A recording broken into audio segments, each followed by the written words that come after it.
guys, and welcome to my little yoga space here at home. Obviously we're all at home at the moment, we're not out teaching, so this is where I'm doing my yoga from right now, here in my lounge room. You may hear or see my little dog during this little video. So yeah, keeping it real, keeping it at home. So I had a question yesterday about tight hamstrings. Okay.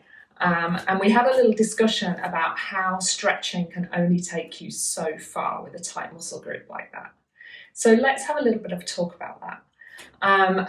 So it's complex because even though you might feel tightness in your hamstrings here, when you fold forward or try and do any forward folding flexibility, it could be that the tightness isn't necessarily in the hamstrings. It could be that the tightness is further up the posterior chain. And by the posterior chain, we mean everything from the back of the top of the neck, all the way down the spine, all the way through the lumbar spine and the buttocks, and all the way down the backs of the legs to the heels. Basically, the posterior chain starts at the top of the head and ends just underneath your heel. So the tightness can be transferred from any part of that. But also, we can't have, when we have imbalances in the body, we can't have an imbalance in one area without affecting another. And when you think about it, when you fold forward, that involves releasing the back body in order to curl us forward, but it also means that we contract the front body at the same time. Nothing is ever static, okay? If one thing's working or releasing, then something else is contracting, okay? And that's what allows us to move and have the biomechanics that we have. So when we think of it like this, even though we might have tightness in the rear of the body, the front of the body is not disconnected from that. And one of the things that can affect tightness in the rear of the body is actually tightness down the front, through the hip flexors, and a big muscle that we have that attaches in the belly, goes through the hips and into the inner thighs, called the psoas muscle. It's one of my favourite muscles, okay? And your psoas muscle will be as thick as your forearm. So that gives you an idea of how powerful that muscle is. It's one of the muscles that allows you to front flex your hip. So it allows you to lift your knee. That's one of the big muscles that's working there. Okay, so because we spend a lot of time sitting, that muscle can get really, really short. Okay, when that muscle is short, so if the muscle is nice and released and long, then we can stand up nice and tall and straight. Okay, if that muscle is shortened by activities like long period sitting, look what happens to my pelvis. Shorten the muscle here, pelvis starts to tip under. What does that do to the hamstrings? That actually shortens the distance between the buttocks and, for instance, the knee, behind the knee. So we're getting shortening here, is causing shortening there, and it's also compromising the low back, okay? Same is true if we have tightness in other areas that tilts the pelvis the other way. We then get deep contraction in the low back, in the lumbar spine, okay? And when we're folding forward, it could be the tightness there that is pulling all the way up and down the posterior chain and stopping us being able to fold forward effectively. Okay, so I'm going to show you 3 moves today with a little warm-up in the beginning that should help you instantly gain a little bit of flexibility. So we're not going to be stretching. The problem with stretching is that it will only take you so far, and that's a protective mechanism. So when we stretch a muscle group, we tend to, if we're sports stretching, we tend to stretch as hard as we can. We force it, force it, force it. Okay. And we're pulling and pulling and pulling, and you may have felt that feeling in your muscles and connective tissues like piano wire, like it might just snap, right? You're going right to your edge and stretching, stretching, stretching. And we'd also do this in yoga sometimes, okay? The thing that we teach in yoga is to relax into a stretch, okay? So we would do a forward fold, and we'd say, you know, don't go right to your edge. When you get to your maximum, just see if you can relax into it. Breathe in, breathe out, release the muscles and relax in. Now, that can be really challenging too, especially if you have a lot of tightness or you have multiple imbalances in your musculature. It can be really, really challenging to try and relax into a pose without putting lots of effort in. Okay. Now, the happy medium here, and something that works kind of like magic, is pandiculation. Okay, and pandiculation is something we use in somatic education and in somatic yoga. Okay, and it's quite different. So what it's all about is, if we can learn to consciously squeeze and release a muscle, then once we've got conscious control, that re-educates and reminds the nervous system how when we want to do a movement, then just it goes, we need to release those muscles, and we subconsciously release the muscles. Okay, so it's all about re-education. And the nice thing about pandiculation is that it will get instant results.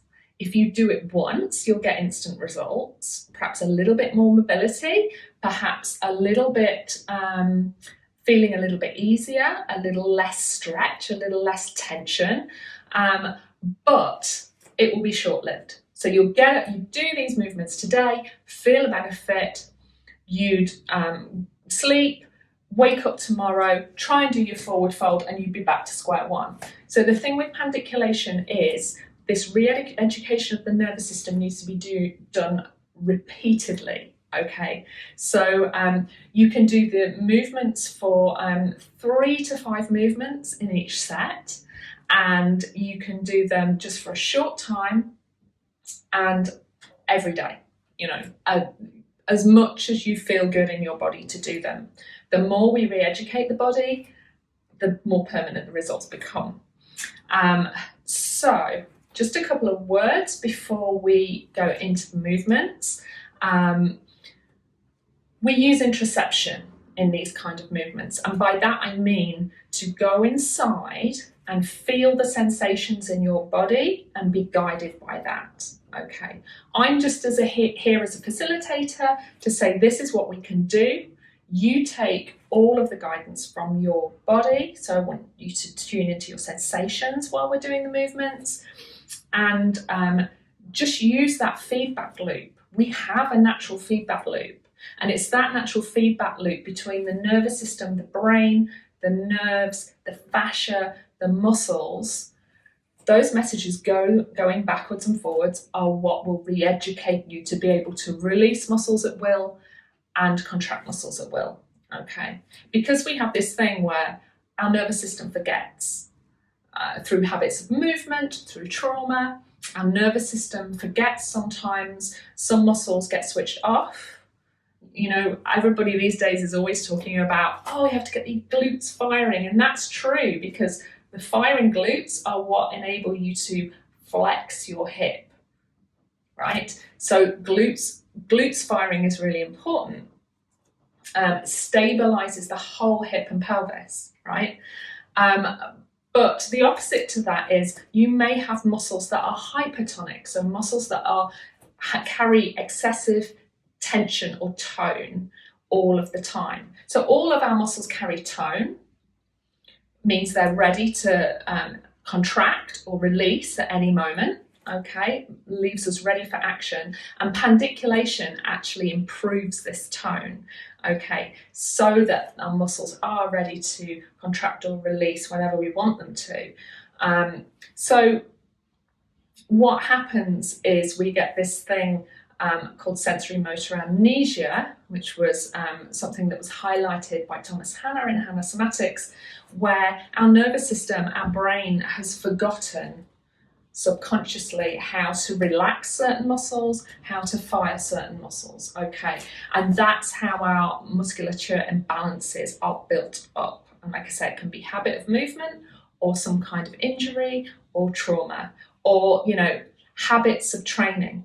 You know, you will never be able to train your body into balance. You know, if I've got a big bicep this side and a small bicep this side, I'm not going to even that out by just training this bicep. I have to carry on training both to even them out, right? And that's true across the whole body. Okay, you will never spot train imbalances out of your body. Okay, so we have to work with the whole body, which is why sometimes these movements are not directly related to where you might feel the tightness, because where you might be feeling your tightness could be a lie from your own nervous system. Okay, so before we start, we're going to do a forward fold. So I want you to join me in a forward fold just to see where you are. So stand with feet about hip width apart. Okay, I'm going to face forward. I'm going to keep the back flat and we're going to fold forward from the hips, keeping the legs straight. Now, normally in a forward fold in a yoga class, I would say if you need to bend your knees, but we're doing a specific thing here and it's a specific test. So I want you to keep the legs straight. We don't have to have the knees fully locked out, just have them slightly off locked to protect the knee joints. And we're going to go all the way down, and I want you to go all the way down to a point that is comfortable for you, just where you start to feel a little bit of tension creeping in. So we're not looking for strong stretch, we're just looking for a comfortable forward fold. And I want you to take really, really good notice of where you've gone. So if your hands are on the floor, is it just your fingertips or is it your palms? Or can you, go a bit deeper? Is it, the backs of your hands are able to reach the floor? Or if your hands aren't on the floor, are they on the tops of your feet? Are they on your shins? Are they on your thighs? Especially if they fall somewhere, level with your body. So if you're here, I would like you just to tap the front of your shins in the area that you can reach, okay? And if you're all the way to the floor, just take notice what in your hands is in contact with the floor, because we're going to use this for feedback, okay? So my palms are quite comfortably on the floor, okay? And then we're just going to come up really safely and give yourself a moment when you've come up. Don't start moving around quickly because you may feel a bit dizzy, okay? And that's going to be a specific instruction for the final movement. Okay, so now we've done our test and you can feel what your forward fold feels like, because it's not just where we can reach, it's how does it feel in the body? Does it feel, is it an effort? Do you feel really tight? And where is the tightness? Where is the slight discomfort when you fold forward? Okay, so taking note of all of that, we're going to go into the first movement, which is the warm-up movement.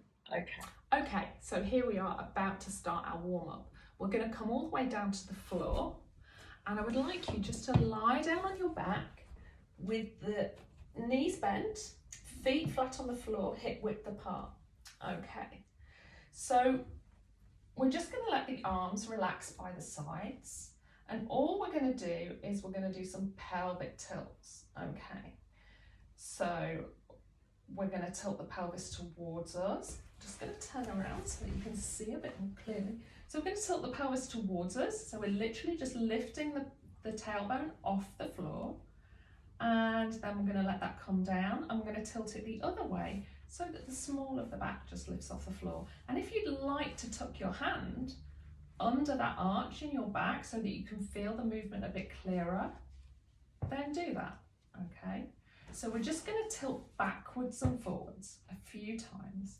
Backwards and forwards, and I want you to close your eyes, just rocking backwards and forwards on the lower back, so tilting the pelvis away, pubic bone and tailbone go down towards the floor, and then tilting the pelvis the opposite way, pubic bone comes towards you and the small of the back presses into the floor. And just keep that going nice and slow. Pushing away, tilting forwards. And as you do that, I'd like you to just close your eyes and tune into how that feels. See if you can see what's going on in the body while we do that movement. So what I'm noticing is when I tilt my pelvis away, the muscles of my low back contract, and the muscles of my belly release to allow that arch to happen. As I tip my pubic bone and my pelvis towards my head, the opposite happens. The tummy muscles contract and the back muscles release to allow the curl. Okay, do that just once more and see what's going on in your body using Interception.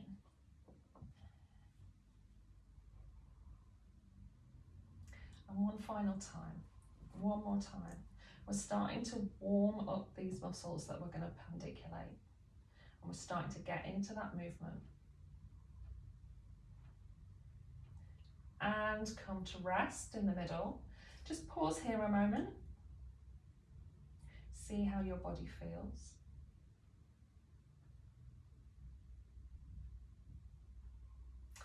And then we're going to come to seated. And we're going to prepare for the first proper movement in the pandiculation. Okay, so here we are on the floor. We're going to prepare to do our first set of pandiculation in the back body. Milo's come to join me, look. Okay, he's going to need to go out of the way. Come on, chicken. Come on, chicken.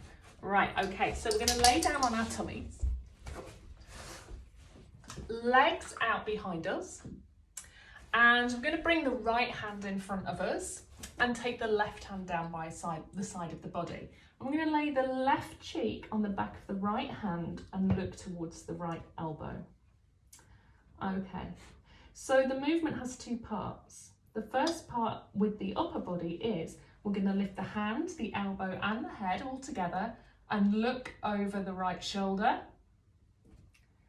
And as we do that, we're also going to lift the left leg, squeezing into the glutes and just lifting the left leg, not far, just straight off the floor.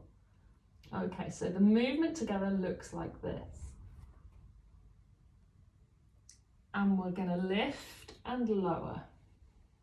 And when we've lowered, we're going to relax all of the muscles. That's really important. Pandiculation is 50% squeeze and 50% release. Okay, so then we'll lift and come down really slowly and relax everything. And as we lift, I want you to see which muscles are squeezing. Which muscles can you feel squeezing as you lift? And then see if you can feel them all release when you let go. So lift and release. And you may feel the need to sigh when you release. And lift and release. And just let everything relax and release. And then we're going to come to the other side. Okay, so left hand in front, right hand down by the side, right cheek on the back of the left hand. Okay, we're going to settle into our position, and when we're ready, we're going to lift the left arm and the head and look over the left shoulder, and at the same time lift the right leg. So it looks like this.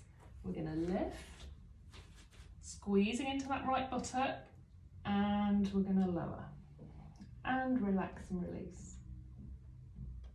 And lift and lower and relax and release. Feeling into the body, seeing what sensations are there as you lift and lower and relax and release. We'll do it twice more. Lift and lower, relax and release. Last time. Lift and lower and relax and release. Let everything go limp. You can release the left hand now, just lay the head to the side and relax and release.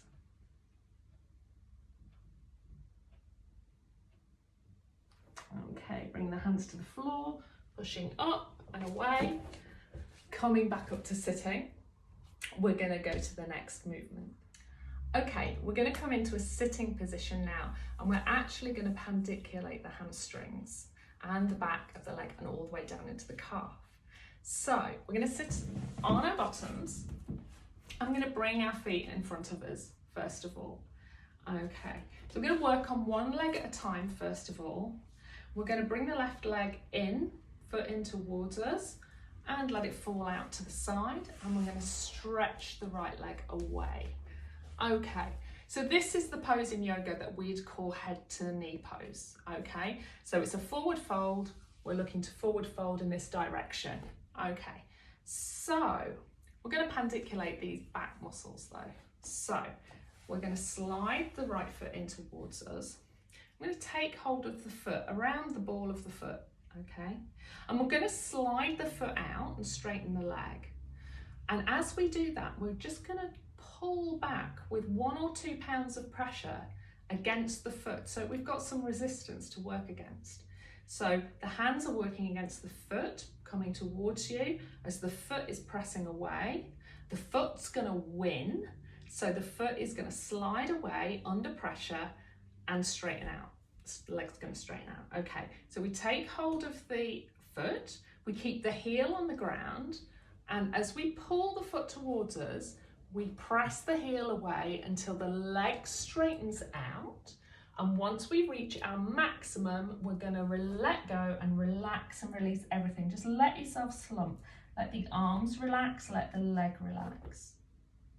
Let the back relax and the head. And then we're just going to sit straight back up again.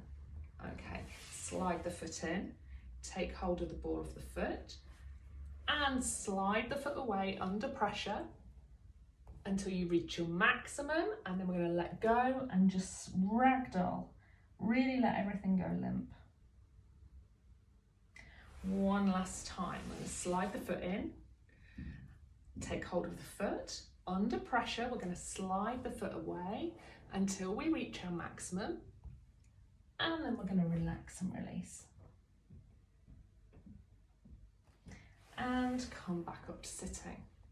Okay, sliding that foot in, bringing the other knee up to vertical. We're going to swap legs. So bringing the right foot in now, letting the knee fall out and sliding the left foot away. We're going to start to work on the left leg now. So slide that foot in, take hold of the ball of the foot, pulling back with the hands, just a couple of pounds of pressure, not too much, sliding that heel away until you reach your maximum, and relax and release. Again, sliding the heel in. There should be no extreme stretch when you reach your maximum, okay? It should be a comfortable maximum. Sliding the heel away under pressure until you reach your maximum, and relax and release. And coming back up to sitting, sliding the heel back in, one last time, sliding the heel away under pressure so that the back leg muscles have to work until you reach your maximum, and relax and release. Okay, coming back up to sitting, bringing the right knee back up to vertical, bringing both feet in. I'm going to do both feet at once now, so sitting up nice and tall. We don't worry too much about spinal posture in these movements because we're targeting a specific area. So we'll take hold of the outsides of the ball of each foot, and we're going to slide away along the floor until we reach our maximum, and then we're going to relax and release, let everything go. Sitting back up, sliding the feet in, taking hold of the outside of the balls of the feet, sliding away under pressure, hands pull back, feet press forward till you reach your maximum, and relax and release. One more time, sitting up tall, bringing the heels in, taking hold of the feet, pulling back with the hands, pressing the feet away until you reach your maximum, and relax and release. Okay, coming back up to sitting, we'll move on to the final movement, which we're going to do standing. Okay, here we are then, final movement. So the final movement is a somatic forward fold. Okay, so we're going to be targeting everything from the back of the neck all the way through to the buttocks with this movement, okay, all the way down the lumbar spine. So we begin by folding forward. So we're just going to go to our comfortable maximum, okay, straight legs, comfortable maximum, okay, and when we reach our comfortable maximum, we're going to let the arms relax, we're going to let the head relax, and we're just going to take hold of the elbows and let everything be loose. See how I can swing my arms and they're nice and loose, nice and relaxed, head's nice and relaxed. Okay, so this is a lifting motion and it's two parts. So it goes like this. So the first thing we lift is the head, just a couple of inches. And then we lift the arms so they're in front of the face. And then we do it twice more. We lift the head, and we lift the arms, and we lift the head, and we lift the arms, and we hold, and then we go all the way back down slowly and smoothly, and relax and release. Twice more, we're going to do that movement twice more. So lifting the head, lifting the arms, lifting the head, lifting the arms, lifting the head, lifting the arms, hold, and slowly back down all in one movement, and relax and release. And final time, lifting the head, lifting the arms, lifting the head, lifting the arms, lifting the head, lifting the arms, and all the way back down slowly and smoothly, and relax and release, let go of the elbows.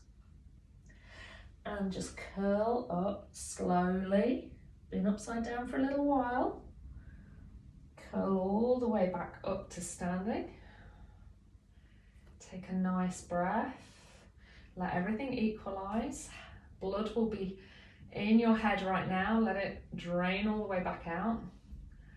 Okay, and now just before we go any further, just shake it off a little bit, give yourself a little wiggle. We've used a lot of muscles there. Loosen everything back up, and I'd just like you to just stand for a moment, okay? So we'll take what we call mountain pose in yoga. So feet hip width apart, which is not as wide as you would think. So we're thinking about the ankles being under the knees, knees being under hips. And the pelvis should be in neutral, so no sticky out bottoms and no tucked pelvis, nice and neutral. So we've got natural curve in the low back, natural curve in the upper back. Head wants to be upright, but not jutting.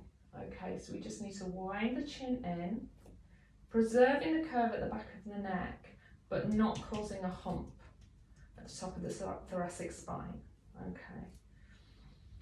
And just let the arms be at the sides, palms facing inwards. If you like, you can roll the shoulders back and let them settle.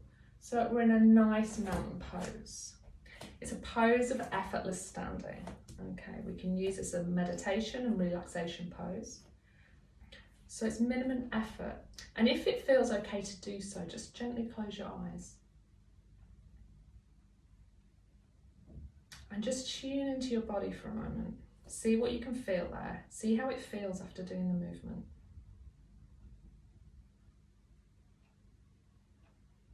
Just tuning in. And then open the eyes if you've had them closed. And we'll do our forward fold one final time. So I'm going to test our forward fold. At the beginning, remember how it felt, how far you were able to go in your forward fold. And we're just going to compare, see if we've made any improvement, okay? So, folding forward then, keeping the legs straight. So we've got the legs nice and straight. Knees aren't locked fully out. So we don't want to put pressure on the knee joints. Just let them be off lock slightly, but keeping the legs straight.